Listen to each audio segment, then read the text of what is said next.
How to enable direct chat in Roblox. So hey guys, welcome to this tutorial. In this quick and simple tutorial, I'll guide you through the exact steps on how you can enable the direct chat in Roblox. So in order to do this, all you will need to do is simply follow these easy steps.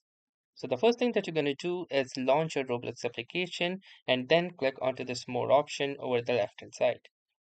Then you can simply click onto the settings option and within the setting options, click onto this privacy and content restrictions.